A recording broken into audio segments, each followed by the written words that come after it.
Hi guys, welcome back to another video, and today I'm going to be doing a little analysis into the German focus tree. So we'll start with the historical path. First, you have the remilitarization of the Rhineland leading down to all of these focuses.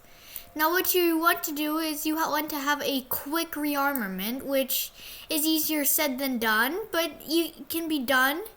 But it'll eventually usually lead you to war with the Allies.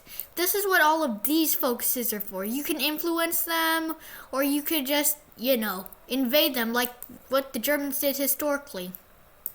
There's also a lot of non-historical stuff here, like the Secure Finland, Operation Tannenbaum, and all of these four focuses down here that they didn't do it historically.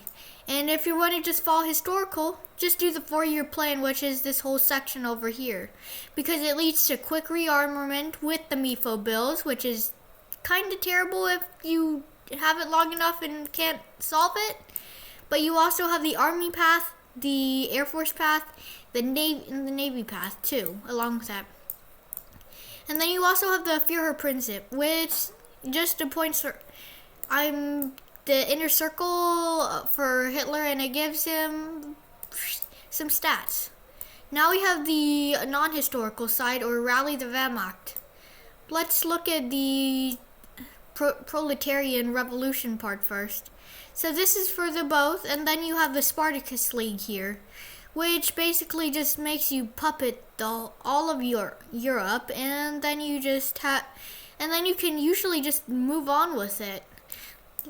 And then we have the proletariat dictatorship, which just makes you conquer all of Europe, kind of like the fascist path, but it's a bit easier since you usually just ally with the Soviets instead of, fighting them.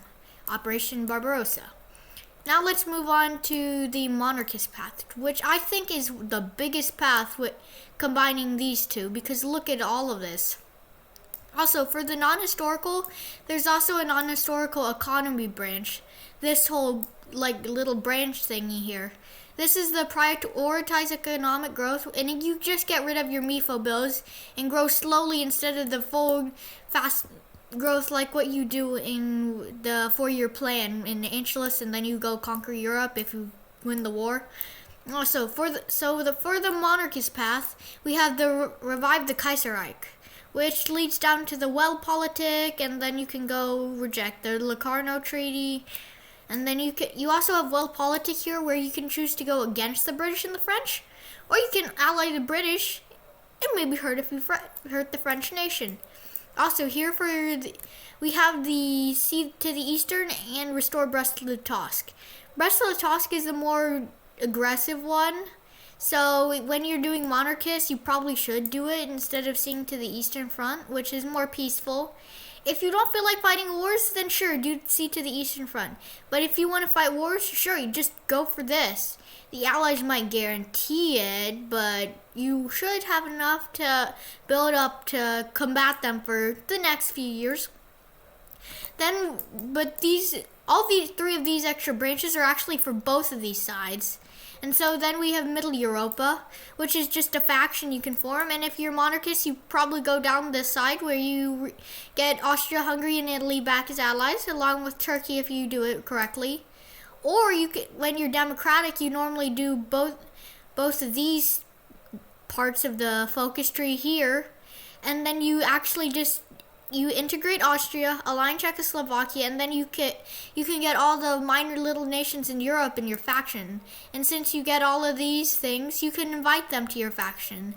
And then eventually, after doing this focus and then this focus, you can actually just, integrate the countries without actually having to go through the autonomy system, allowing you to create the EU, which allows you to integrate all of Europe. But remember, all of this does start with a civil war that you have to do, which could be challenging depending on how you do it or your execution of it.